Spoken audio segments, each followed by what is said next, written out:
Welcome to Knockhill Racing Circuit for the McRae Rally Challenge. This very special event, held over 10 stages around Knockhill's National Motorsports Centre, is sure to be action-packed. With a bumper entry of invitational-only drivers, some of the best in the world have made the trip north of the border for this weekend. We'll be hearing from Colin's protege, Kris Meeke, in just a couple of minutes about how Colin helped him through his early career and what Kris's hopes for this weekend are. So as we look at the entry list for the McRae Rally Challenge, some of these names are jumping off the screen at you. McRae, Bogey, Perez, Blomqvist, Shedden, McCrone, fantastic drivers, fantastic legends of the sport. Quinton Milne in number 18, John Crawford in number 17. First of all though, we're going to be hearing from Kris Meeke, and he's going to give us the insight of his Rally Argentina win. There's plenty of legends throughout the course of this show giving us their own stories of Colin McRae, some of them very humorous. Hearing from Nicky Grist will be a fantastic insight to what it was like sitting actually next to Colin McRae. So enjoy this Kris Meeke interview. So I'm now joined by rallying royalty Kris Meeke. Kris is fresh from his first ever WRC victory, which he took in Argentina. And can you first of all just tell us what the emotion of that win was like? Yeah, it's pretty special. To get to the stage of winning your first World Rally is something I always worked hard for, and it's been a long road. There's been plenty of ups and downs along the way, but in Argentina it all come together over a full weekend. I watched it on the television, and obviously the first interview you gave outside the car said this is for Colin, the one man that can't be here, so that must have been a bit of a knot in the stomach. Yeah, I was fine in the last stage. We were trying to manage a lead, and right the way through to the red boards at the finish line I was grand, but when I got towards the finish, your mind starts going to a million miles an hour, thinking of all the people who have helped you over the years. And as everyone knows, Colin McRae was probably the biggest influence in my career and took me right from national level rallying through to international. And without his support, I certainly wouldn't have a career in motorsport. So it was an easy thing for me to dedicate that victory to Colin. I spent a good bit of my early career based in Lanark at Colin's family home. I was there for nearly 3 years. And we're probably only 20 miles away from Colin's home, and it's there's a lot of support still here to commemorate Colin's 20 years since he won the world title. It's really special for me to be driving here, and huge thanks to Citroen Racing for providing one of Colin's cars, the Citroen Zara WRC from his 2003 season. So to get the opportunity to drive that car, number one, is special, but to do it here on a day that's commemorating Colin is something I'll not forget. And getting chased up the road by Jimmy McRae as well in the big Sierra. Yeah, to look in your rearview mirrors and see Jimmy McRae sitting in a big wing Sierra is. I grew up, as a child, 5-6 years of age, remembering Jimmy driving that car. So it's a special day, and to have Colin's full collection of cars here, it's fantastic for the public to see everything. Kris, all the best for the rest of the year in the WRC, and enjoy the McRae Rally Challenge. Good man, appreciate it.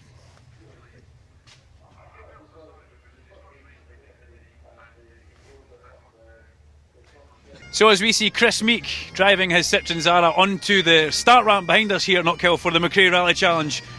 Fantastic to have Kris here, fresh off his victory in Argentina in the WRC, getting piped onto a start ramp in memory of his hero, Colin McRae. Alister, it's fantastic to see you here, and we must thank you for coming over from Australia for the event.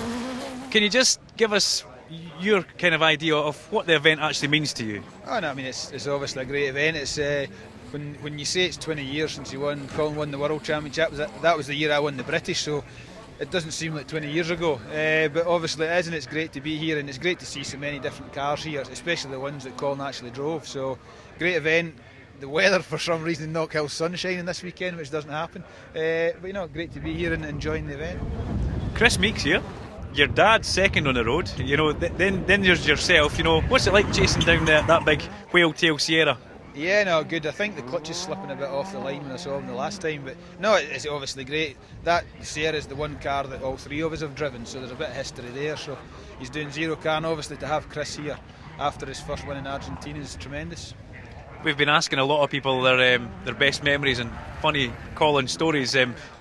Bearing in mind it's a family show, what's some of the funny stories that you can tell us about Colin? Yeah, no, I think there's probably too many to mention, but just his love of the sport. He loved driving. He maybe didn't like the business side of the sport. He was an out and out driver, and obviously drove very well and he got the spectators behind him, the style that he drove in. So I think it'd probably just be that what he was to the sport, and it's not just in Scotland, it's worldwide. Alister, thank you very much, and enjoy the rest of the McRae Rally Challenge. Will do, thank you.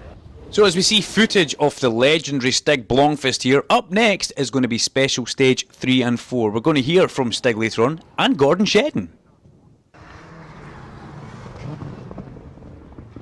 This is the start of stage number 3, and as you can see, there's a very tricky chicane just over the wall here. After that, a merge with the cars leaving the pit lane.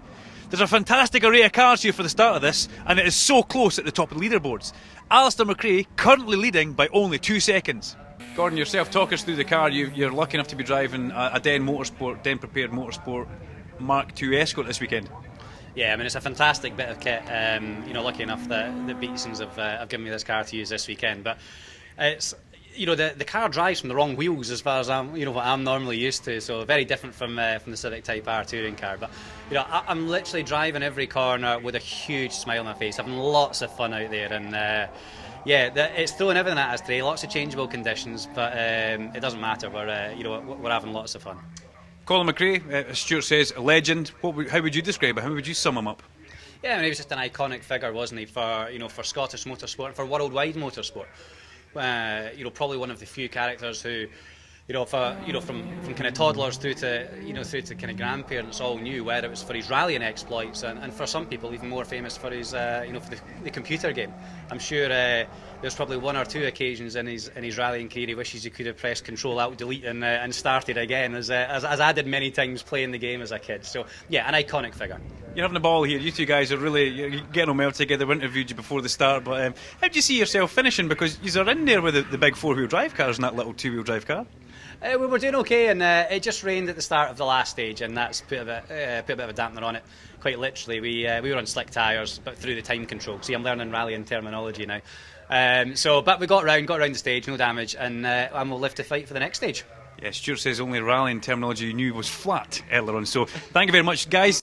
Gordon Shedden talking to us here with rallying co-driver Stuart Loudon for this weekend. But these tricky conditions proving a little bit slippy at the exit of the hairpin. And the Ingles brothers here in their Lotus Exige, a mid-engined little sports car, possibly the perfect car for the Knockhill Hillside Rally stage. However, in his Subaru, Gary and Martin Douglas both struggling with the chicane just over the crest of the hill underneath that Beatson's building supply bridge. Thankfully managing to avoid the large tyres and getting away with that one. So special stage 5 is just about to start, and as you can see, there's been an absolute downpour, and it wasn't just rain. We had snow a couple of minutes ago, but now thankfully blue sky sunshine and Colin McRae shining down on us for special stage 5. Let's see how the guys get on. I'm now joined by David Llewellyn, who was a very, very famous Group B rally car driver, and David's car of choice was the Metro 6R4. David done a lot of rallying, not with Colin, but with Colin's father Jimmy. And that was back in the day, in the maybe mid to late 80s, where Group B rallying was phenomenal. Please, would you tell us a little bit about the 6R4, which you actually rallied? Well, the 6R4 was a great car for me. You're quite right, it was 1986, and I was driving the Metro in the British Championship against Jimmy. He was in a Metro as well, actually. And my very first international win was on the Circuit of Ireland, and I battled with Jimmy hard on that event. He had suspension failure. But I saw the bit of wall that was out on the ground, so it was suspension failure after he hit the wall, and I won that event, and it was the first international win for the Metro as well. So very, very fond memories of the Circuit of Ireland and the Metro, of course. What a era! Yeah, the Metro, a bit of a beast, basically, a very short wheelbase car with a huge amount of power. Indeed, yes. That was the one problem, that if you got a bit out of line, you were in trouble, as I found out a couple of times. So. I was leading the Welsh Rally, also the Welsh was next event after the circuit, and of course I was all G'd up to win my home international, which I hadn't done up till then. And we had quite a big spin and into a ditch on the Epping Ranges. We were leading by 30 seconds, dropped us back to second, but then worse to come in the Welsh Brechfa Forest, actually. Nearest forest to me. Oh dear. And we were 10 seconds behind Hanno, and it was 2 stages to go, and it was too much commitment. We ended up rolling down the hillside and we didn't go back to Cardiff. It would have been if in doubt, absolutely flat out. Yeah, indeed. Obviously, you battled hard with Jimmy, but there's obviously a friendship there because you're here at the McRae Rally Challenge. There's obviously some friendship that does go back a long way. It does indeed, and I competed directly against Jimmy for many years, and we wouldn't be friends out on the circuit. And in fact, on this circuit, on the Scottish Rally in '87, Jimmy and I had to come in together at the end of the straight here, because I was on my second lap and he was coming out for his first lap, and we had to come in together. So up on the corner there. So he said, I thought Dai was letting me past. Well, I can assure you, Dai was not going to let him past. So Dai was absolutely flat out. Yeah. You're now, obviously, you're here this weekend, but your son's actually taking part in the Junior 1000 Championship. He is, actually. It's his very first event. He only turned 14 3 weeks ago. So it's a big occasion for him, obviously, because coming here to do your first event, it's not like it's low profile, is it? So he had 7th fastest of the juniors on the first stage, so real pleased with that. It's great to see you here. Thanks for travelling up for Wales, and we hope that he has a fantastic McRae Rally Challenge, and we'll speak to you over the course of the weekend. Great, thanks very much. Good to be here. Thank you, David. So, as we see another Mark II Escort prepared by Den Motorsport on the Hillside Rally stage here, remember, we've still to hear from Terry Grant, John Patterson and John Crawford, Nicky Grist, and Stig Blomqvist is not far away. Join us after the break.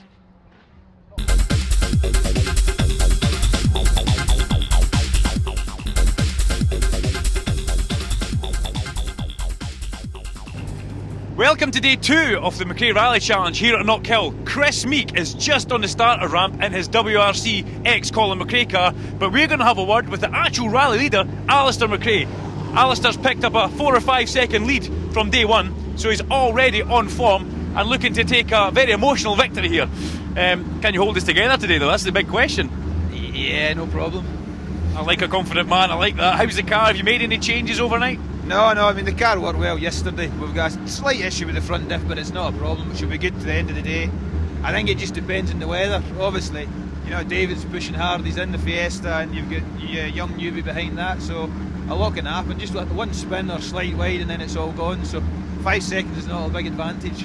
Still looking at Dad and that Sierra Cosworth in front there chasing him down? Yeah, we'll let him do his bit. Hopefully he keeps it the track today. Good luck for this one. Cheers, thanks. No problem. Let's hope Alister can actually pull off a very emotional win here at the McRae Rally Challenge. So, as we see the top 10 on the leaderboard in front of us, you can see just how close the times are down the right-hand side there. But it's Alister McRae from David Bogie and Aaron Newby, your top 3. Down in 9th position, though, John McCrone, after a power steering disaster, saw him lose a lot of time. We've still got John Patterson and John Crawford interview coming up, and Terry Grant on 2 wheels. So I'm standing here with 2 drivers, John Patterson and John Crawford. John Crawford driving car number 17, you can see just in the background there, and John Patterson currently driving car number 31. Now, first of all, John Patterson, or Wee Pat, the current Scottish Legends champion, dipping your toe into rallying, something a little bit different this weekend. Yeah, it's different at the same place because we're here all the time, so it's at least I know where I'm going anyway. Car's completely different, it handles and stops and stuff, Legends don't. But that's part of the fun with the Legends. It's good fun. You said this is the first time you've driven the car in over a year, so you're trying to get a feel for it. How is that working out after a couple of stages? It's getting better every time. Every time I'm getting more feel for the brakes. I'm not getting down the gears too early because it's a paddle shift. I'm pushing them far too quick. But every time getting a wee bit better. That last stage it's the best I've drove yet. Get caught behind a slow guy up the top end, or a boy that stayed actually hit the tyres. But other than that, the car's going magic. Barry Den's cars are out of this world. Now, this man standing next to you, former biking megastar, but also a very good friend of yours. I believe John Crawford here is driving one of your cars. Yeah, he's done lots of work to it. So when he asked me for a loan of it, at least I could say was, of course you can have it as long as you pay me lots of money. So by the end of it, I ended up getting no money, but I still gave him it. John, it's great to see you here, another John Crawford. You were a big shot on bikes all those years ago in the Clarion Suzuki days, 600 and British Superbikes. You're a very good connection with Colin McRae over the course of those kind of events with bikes. Yeah, me and Colin were good friends, and he was involved in the bike thing. He got a superbike built the same as mine in 2002, so yeah, he, like the rest of the guys, if it's got an engine and tyres, we go and have a go. So yeah, it was good times then. Rallying though, where did this love of the sport come from? I started rallying through another bike racer friend of mine, Ian Simpson. Anybody in the racing world will know Ian. I was spanning for him one day and bought a car off his brother-in-law, just bizarrely enough. Although I know a lot of guys from rallying, Colin, Alister, my other friends, all rally guys. So started it then just for a bit of fun, but like everything, that just you lose the bit of fun and the competitive streak comes in. So. What's the competitive kind of conflict with you two guys? You know, is it quite heavy? Because I know you're very good friends. Well, you know what it is. I mean, you said it yourself. The man's a legend. I mean, drives a legend. So, no, it's always competitive. You try and be polite and say it's not, but, you know, you're always looking at the timesheets and stuff. But Pat's obviously shown me the way around. Just an old guy here getting 10 round with this man. Two old guys. Pat, brand new race suit. You're looking absolutely stunning there, I must say. Yeah, I'm shining. Listen, guys, good luck for the weekend, okay? Thanks, Doug. Cheers. So, as we see John Marshall throwing his Mark II Escort around Knockhill's extremely tight and twisty hillside rally stage, which you can actually drive in one of the circuit's rally cars as an experience, you can see just how busy John is in this car, maintaining full control all the way around, getting some cracking pace notes, telling him exactly where to go as he makes the cut through onto the racetrack and heads round in reverse direction. Now, the Beatsons supported Mark II Escort again, run by Den Motorsport. Some of these cars are absolutely fantastic. And John, well, he's normally used to going the other direction when he would be racing his little legend race car. So joining me now is Terry Grant. Terry, the stunt man who is all action, and another man who's all action was Colin McRae. Terry, remind us and keep it clean. What is your best memories of the fun antics you had with Colin McRae? Well, they always were fun antics. Whenever Colin was around, all of a sudden everyone was in party mode. But you had to watch your back as well because he was a good joker. So by the time he lined up, then DC, and then all of a sudden this gang got bigger and bigger and bigger. So it was always good fun. Fond memories, of course. I mean, we've had some fantastic times at Race of Champions and stuff where it brings lots of guys together, and then everybody had to up their game when Colin turned up. He put on a great show on and off the track. Mega. And we had so much fun and done lots of things. Colin was a bit like yourself. He could turn his hand to absolutely anything, whether it was a buggy, whether it was a motorbike, whether it was a car.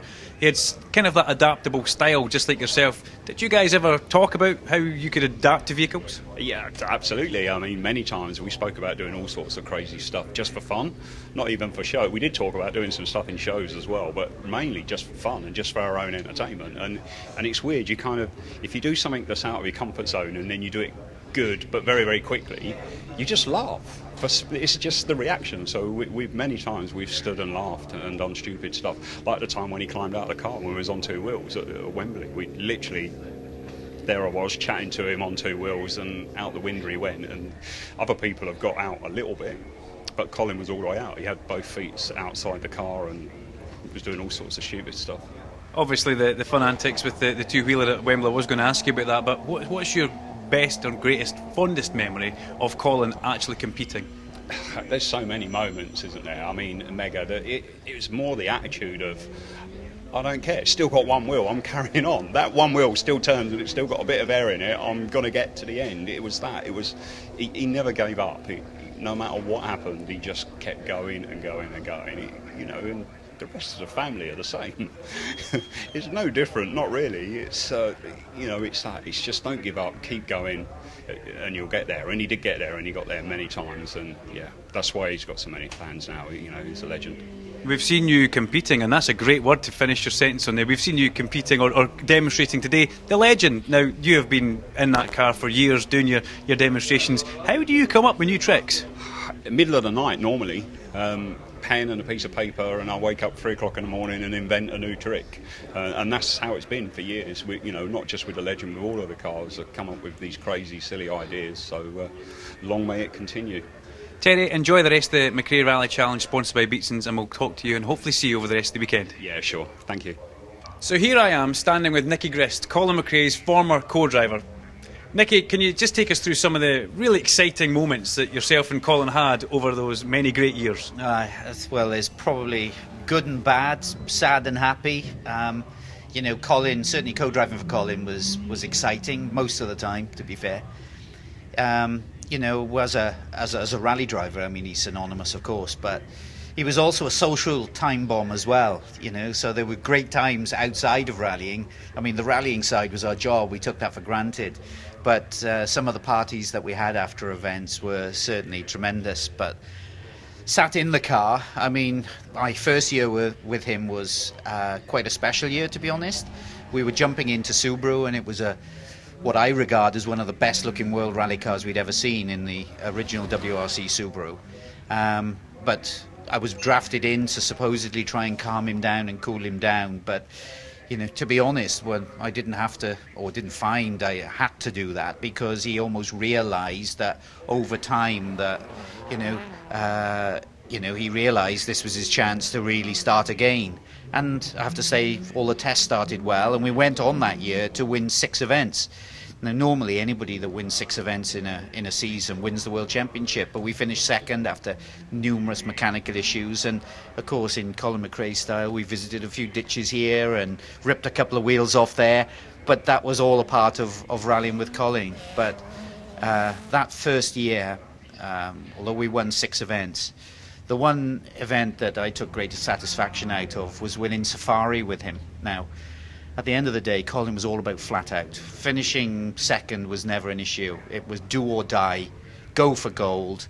And you would have thought that really Safari, being so technical, so rough and so tough, it was all about using your head as much as the throttle as well. So we worked on a pace note system to try and reflect the conditions. And I have to say that we did the first day, and we actually ended up leading after the first day, so the Japanese were delighted, because for them winning Safari Rally was really important, because it shows that the brand is strong, and it's so everybody was so nervous when we left Nairobi at 5 o'clock in the morning for the second day. It was dark. We drove north up to a place called Lake Naivasha, where we had a quick service, and there was a last minute drama. We left, went straight into the time control after our fitness guru said, right guys, this is the longest day, you've got to prepare, drink, drink, drink. So off we went into the section, got there just on time. It was 152 kilometers long, this section, and we called it the road to hell because it was bad. We started off on pretty bad roads, and then we turned onto an old railway line. You would have thought a railway line was smooth enough, but this was completely destroyed. Keep left over 50, over medium bumps into stop ditch, into keep right over bad rough, into keep left over medium rocks for 250, and left right. Now, if we averaged 30 mile an hour for the next 40 kilometres, that was it. So join us after the break and we'll find out the rest of Nicky's story with Colin, and we'll also be hearing from the legend that is Stig Blomqvist. But will we see Alister McRae keep at bay a charging David Bogie and Aaron Newby for an emotional first victory at the McRae Rally Challenge?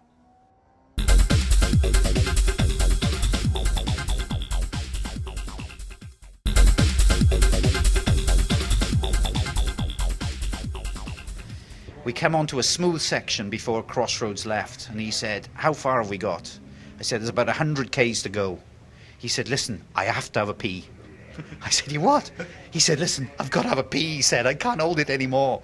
I said, well, listen, just loosen off your seatbelt and undo your trouser belt a little bit and let it's like driving on a motorway. I said, it'll relieve the pressure. So we tried that, and we turned left, and we're going up this hill, and the road was rough. At the top of this hill, after about 15 kilometres, we turned onto this tarmac road, and it was 4th gear, 5th gear, 6th gear. He said, take the steering wheel. I said, you what? He said, take the steering wheel. I can't do it anymore. Now, you imagine now, I'm holding the steering wheel in my left hand. He has now manoeuvred himself in the seat. He's got his foot on the throttle, and he's trying to open the door at like 100 mile an hour to pee out the door. But I mean, there was no way at 100 mile an hour. So now he's peeing, and it's all swilling around in the footwell below him. And, eventually it was around a flat left and a long flat right and a long flat left. And there was people walking, cyclists, there was goats and dogs. So come to the end of this gravel, and it was really big potholes through a village. And I said, come on, hurry up. He said, I can't stop. Eventually falls back into the seat, and we finished the section, and we won that section by 3.5 minutes. So I told him we should drive a bit more often, and you could imagine what he said. But we went on to win that rally, which for me probably was my biggest, well, not my biggest achievement with him, but I felt took a lot of satisfaction from that. And then from there on, we just used the same pace note system, and we won so many Acropolis rallies, so many Safari rallies, and he turned those toughest events into his own over the years, and it showed that he wasn't just flat out and winning all the time. There was also the very famous one of the Ford Focus. Was it maybe the same rally where there was a roll, and then there was the kick the car straight again, bit of damage to steering, and then a second roll? That was a Cyprus rally.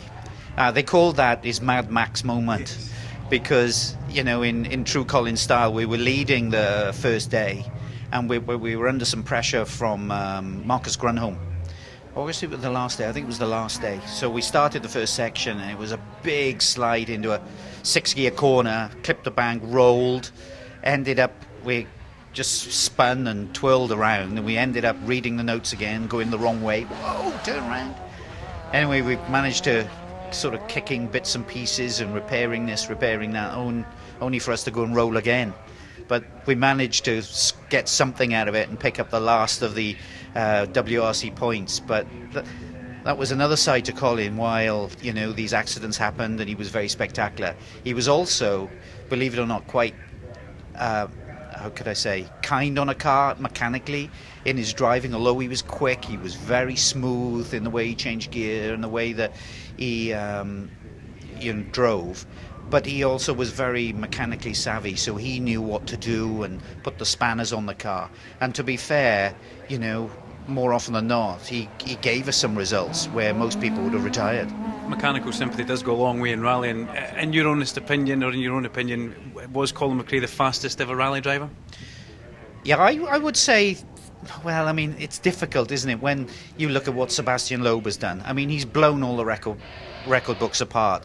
But, you know, I think it's fair to say in his day, up against, you know, the likes of Carlos Sainz and the people that were around him, you know, he was probably pretty quick. And I don't think in his day anybody wanted to be on a last day dash for the finish and be up against Colin McRae, because in that position he could just find those 5 seconds more that he needed in a stage just to turn it all around. And Carlos Sainz, once he knew he was up against Colin in that scenario, he was finished. It was our rally. Nicky Gray, thank you very much. Enjoy the rest of the McRae Rally Challenge, and we'll catch up with you through the course of the weekend. Okay, thank you very much. Okay, so it's now time for stages 8 and 9. Alister McRae parked up next to me. 7-second lead in the rally. David Bogie is coming. These wet weather conditions are really going to suit the Ford. So let's have a quick word with Alister and see what his thoughts are on this stage. 7 seconds. It's not the biggest lead over David Bogie, and he's really looking forward to these wet conditions. Yeah, no, but it's good that he's young and daft. As you get older, you don't enjoy the wet, but you're still quick.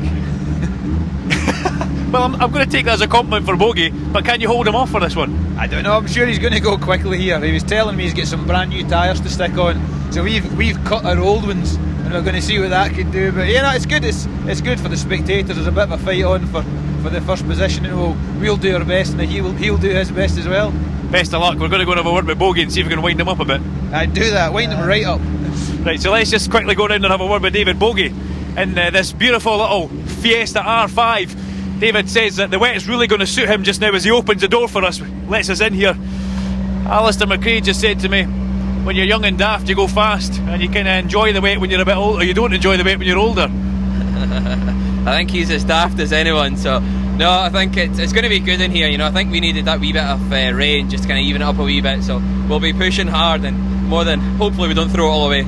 Good luck, mate. Thank you, cheers. So it's fight and talk. It's Bogie against McRae. 7 seconds is the gap at the front. Let's see who takes special stage 8 and 9. So now we see Robert Marshall and Ken Bills, the 29th after special stage 9.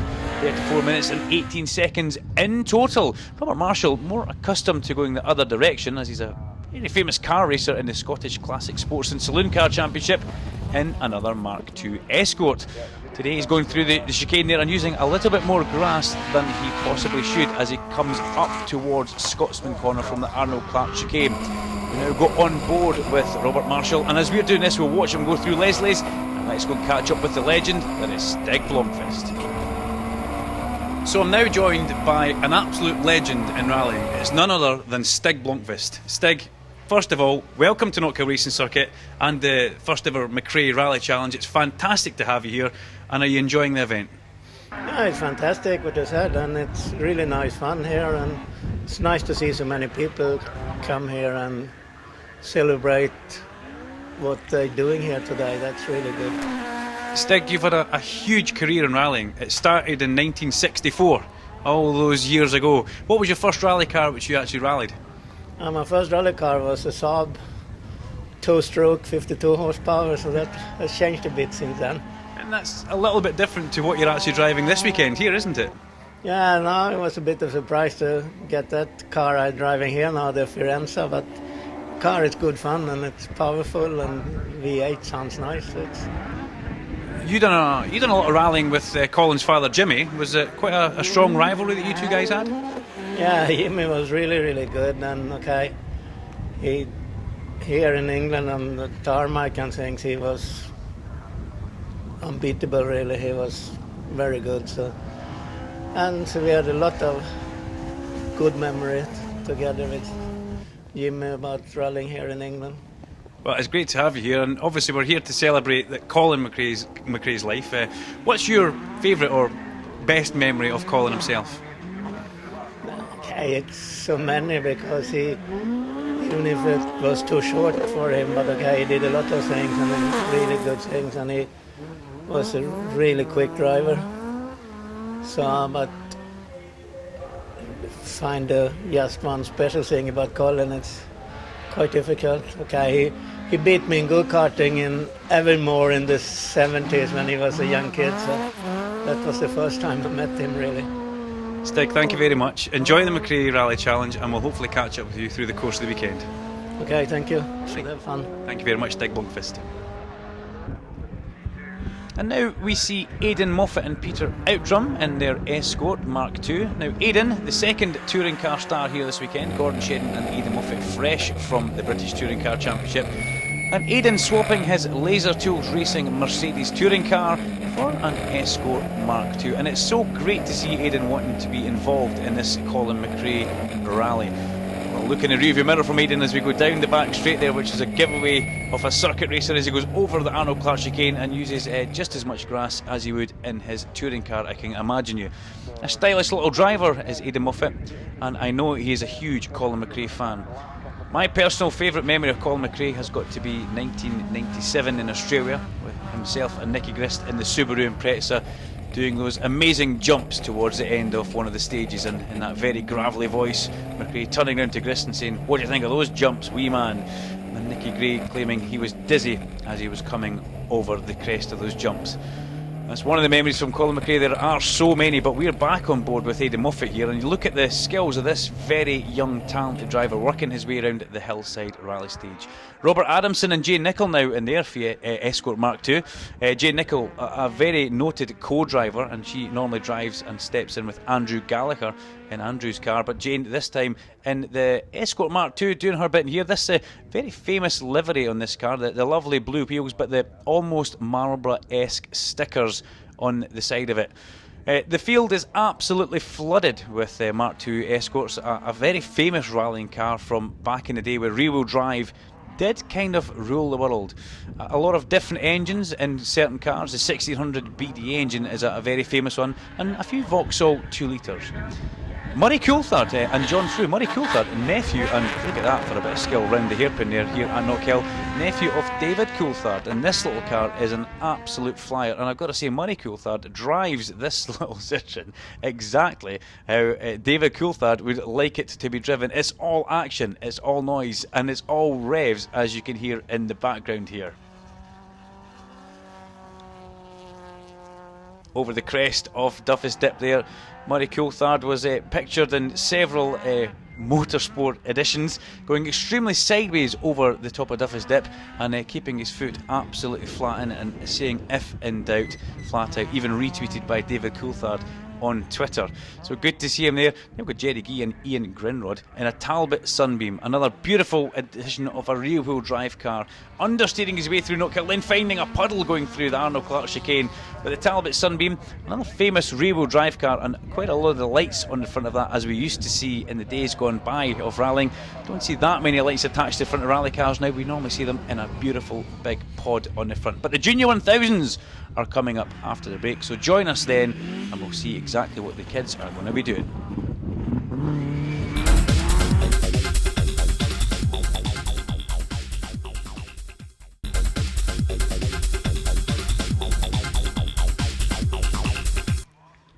So welcome back to the McRae Rally Challenge, sponsored by Beatsons, and we pick up with the Talbot Sunbeam, 2 corners away from home on a rather wet hillside rally stage here. Tricky conditions, but thankfully heading round towards the finish. David Steele and Alex Adams. Now just watch this. Sit back and enjoy. Through the hairpin, completely sideways, and heading off towards Clark. Possibly high-fiving each other inside that car. It was a good effort there. Through the chicane, though, the Arnold Clark chicane. A big cut of the grass here, and that did catch quite a lot of people out. Dirty tyres up through the next couple of corners. Lack of grip. And a few people getting caught with that there, but not these two guys. Steele and Adams absolutely on it. And when they got up onto the hillside rally stage, well, the little car really did come alive. You can see the Escort here. Perfect little car for it. Tight and twisty stage. Little Escort dances about really well. It's almost on its tippy toes all the way around there. You can see him again doing a nice bit of sliding, and the spectators absolutely loving to see that. The car did withstand this punishment and made it to the end of the stage. Gordon winning, and Tom Blackwood in the orange Escort. Well, another Flamboyant drive, and Flamboyant for a little bit of a different nature as we see them leaving the hairpin, heading towards Clark Corner. As we pick them up coming through, yes, here it is, the Arnold Clark chicane. Wow, round goes the back of the car, over the inside, and collects one of the extremely large, fairly heavy lorry tyres there. Thankfully, no damage done to the car, although the telltale grass and mud falling out the back is a bit of a giveaway. But Winning and Blackwood, once they guys got through the circuit stage and got up on the hillside rally stage, again, the Escort really comes alive for them. You can see them bouncing the car about and dancing their way around this hillside rally stage. And it's great to see them recover from that fairly large spin and not pick up any damage onto the back of their Mark II Escort as well. Heading back down towards the finish, smiles all round. Now, James Gibb and Billy Gower here. Very interesting bootlet on this car. The Subaru Impreza, 19th after Special Stage 9. You can see the big picture of Colin McRae in the back there with the famous words, "If in doubt, flat out." And these two guys were absolutely flat out all the way through. And a beautifully, beautifully prepared Subaru Impreza. Great to see. Now, we're going to pick up with some of the juniors. We're going to pick up and see exactly how the finishers of the rally got on as well. But first, we'll start that with the Junior 1000 drivers.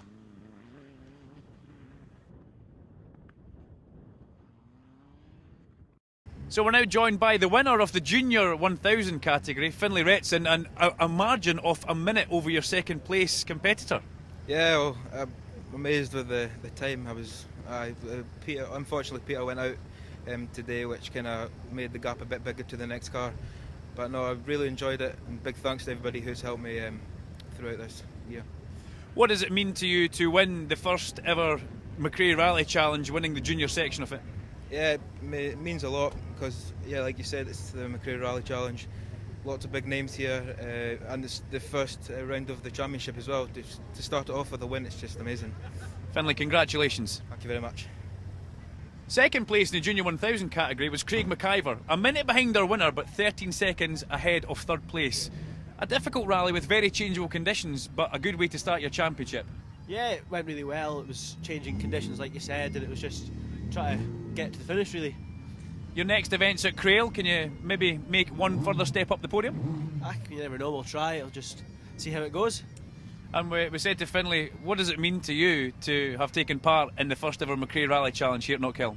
Yeah, it means a lot to be sat in part of it, so it's going to go down in history. It's such a big experience, and to see all Colin's cars in one place is mega. I love your hat. It's very smart, isn't it? Well done, congratulations. So, as we see a little bit of Scottish wildlife in the background there, Retson and Faulkner are your winners in their Citroen, with McIver and Smith and Chalmers and Watson in third place. Young Tom Llewellyn and his Nissan Micra coming home a very respectable fourth. So here we are for the final stage of the McRae Rally Challenge. It's special stage 10. Alister McRae has a 9-second lead over Aaron Newby. So let's go and see if we can have a quick word with Alister before he might get a fairy tale victory in this first McRae Rally Challenge. Hey buddy, you've got a nice 9-second buffer over Aaron Newby. You've got one stage to do. Can you bring this home as a victory? Yeah, I would say so. Just basically drive it round, neat and tidy, try not to make any mistakes, don't go the wrong way. Okay, there's going to be a big massive roar and a big cheer if you bring this one home winning it. Yeah, and it works out pretty well, doesn't it? Yeah, good luck, mate. Cheers. So, will we see the fairy tale ending towards the McRae Rally Challenge? Or can Aaron Newby do something about that 9-second gap? Let's have a word with Aaron just now. He's been very consistent all the way through the rally. He made a little mistake in one of the last stages when he just clipped a fairly large bag of soil, threw it across the track and made it very difficult for everybody else. It definitely wasn't planned, I can promise you that, but no, I think this time you're just going to take it neat and tidy and try not to demolish the track for everyone else. 9 seconds behind Alister. As David Bogie said to us earlier on, that's only one spin, you know, one mistake and you're there. Yeah, it is a spin, but you know, it'd be good to see Alister win it, so, but we're not going to push anything, we're just going to try and get to the end and hold position. Good luck, mate, you'll definitely be needing it here. Cheers. So that's Aaron Newby in the lovely Subaru Impreza. He's been a bit of a star, a bit of a find in this rally, but we're also going to have one last word with David Bogie before, unfortunately, David did go off the road earlier on. He took this back tyre off the car, he took also a big chunk of the car off and withdrew himself from the rally. So he's basically just doing some demonstration runs now. So we'll have one quick last catch up with David before we send you off for the final stage of the McRae Rally Challenge. It's been a good weekend up until a little off at Clark. Yeah, hey, it's been good, you know, I've enjoyed every bit of it, so okay, the sliding slightly wide was a bit unfortunate, but at the end of the day it's been a great weekend for me. I thoroughly enjoyed it. Good stuff, mate, and enjoy this last stage run round Knockhill. Thanks very much, cheers. So there you go, the scene is set for the last stage on the McRae Rally Challenge. As you can see, Alister is on the start blocks behind us right now. Let's see how he gets on for this last special stage 10 at the McRae Rally Challenge. So there you go, Alister McRae launches the Proton off the start-finish line. The Proton Satyria, fantastic car which he has had a little bit of experience before in this kind of car in the Asia Pacific Championship, but this was a very late deal for Alister that got put together on the Thursday, and believe that he never actually saw the car until the actual Saturday of the event. So a fantastic drive by this man, but he is a star, he is a fantastic driver, he is a former British champion, and we love having Alister McRae here. And yeah, 9 seconds ahead of Aaron Newby, and in this last stage he actually managed to pick up another 3 seconds to extend his stage over the young, hard charging Aaron Newby. We should say that this has been a fantastic McRae Rally Challenge for him. He really has shocked a lot of people. Second overall with a beautiful slide out of Scotsman Corner there. Second overall in the Pirelli backed car, and we've got to say he really has shone like a very bright light. It's been great seeing him here, and he has kept a few people honest. It was lovely to hear him say that he would have loved Bogie to have continued to take the fight towards Alister McRae, but unfortunately for David Bogie, when the car run off the track and it pulled the back wheel and tyre off, and a big chunk of bumper as well, you're not allowed to continue round on the stage if you don't have a tyre on your wheel here at Knockhill Racing Circuit. So David Bogie thankfully read all of his final instructions and obeyed by the rules. But Aaron Newby there, a fantastic second place for him as he headed away up over the crest of the hill. John Rintoul in the ex-Alister McRae Hyundai Accent. Well, that's a fantastic drive for John Rintoul. He was kind of hovering thereabouts all the way through, a total stage time of 33 minutes and 19 seconds. This Hyundai is something a little bit special. When it first arrived on the scene in Scotland, my co-commentator Stuart Weir did actually say that you could hear the car and tell the car before you could actually see it. Such was the noise that came out the gearbox and the drivetrain of this car. And we were treated to hearing and seeing some of that at the actual McRae Rally Challenge at the weekend. But John Rintoul in the FCE backed car on his way to a fantastic third place, and he was smiling every time we managed to get an interview with him, and it was great to see him driving that car for all it was worth here at the McRae Rally Challenge. So we see the final positions. McRae and Ritchie win the actual McRae Rally Challenge, which is absolutely fantastic for Alister McRae. Aaron Newby's in second place and John Rintoul comes home in third. First two-wheel drive car, number 31, is John Patterson coming home in fourth place. A fantastic result for wee Pat.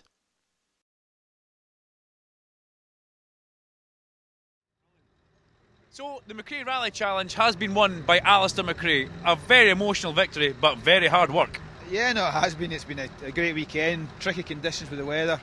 Obviously got a few guys there that wanted to win it as much as I did, and it's been enjoyable. It's great, and obviously to win the event and have McRae in the podium's not too bad. How did the Proton stand up to the punishment? Yeah, I mean, really well. It was great. That car worked well, tyres worked well, co-driver good this first time for Craig, so no, it's just been a great weekend. Really enjoyed it. I did have a little word with your dad earlier on, and he said, well, if you didn't win, there was going to be a rather large kick up the rear. Yeah, no, I don't think there was much of a choice. I was just glad when I jumped in that on Saturday morning and drove it that I thought, it's probably quick enough to do this. We're just going to need to work hard. So it's been a great weekend, and looking forward to come back sometime in the future. Alister, congratulations. Thank you. Cheers. Second place in the McRae Rally Challenge, it's Aaron Newby. You kept Alister McRae and David Bogie honest all weekend. Yeah, you know, it's been an absolute honour to be part of the event, and to be behind Alister as close as what we are is even better. So no, it's been an absolute awesome event. When Bogie went out with that bit of an issue when he went off the road and got a puncture and withdrew from the event, did you honestly think, well, it's me chasing Alister McRae now, I can actually do this? No, I don't think we ever would have catched him because it was quite a big gap, you know, for the miles we were doing. I was actually quite gutted for Bogie because I would have liked to see him gone to the end and seen what the battle would have been like, but it's rallying, isn't it? Things happen. Congratulations, mate. Cracking rally. Cheers, thank you. And third overall in the McRae Rally Challenge, and we see John Rintoul in the Hyundai, the ex-Alister McRae car, which you have really taken under your wing and done well with. Yes, I really enjoyed that. Really enjoyed it today. It was a good event. Good chasing these guys with a hope of catching them, but we didn't. But a mixture of very tricky conditions: wet, dry, windy. You know, you've had everything. You've even had blazing hot sunshine for a couple of minutes. Well, that was the tricky thing, getting the tyres right. If you got the tyres right, then you stood a chance of just keeping in front of the other guys or trying to catch up with them. So we took the safe option. We've been in wets all day today. We could have gained a few seconds if we'd gone for dry tyres, but we're stuck with wets. Congratulations, mate. A good third place. Right, thank you. Rally Challenge. So at the end of the day, the rally's been won by Alister McRae. A very fitting tribute for the first ever McRae Rally Challenge here at Knockhill. As you can see, Alister on the podium there with his Proton and his big trophy. A nice big crowd here at Knockhill. We hope you've enjoyed the show, and we'll see you next time.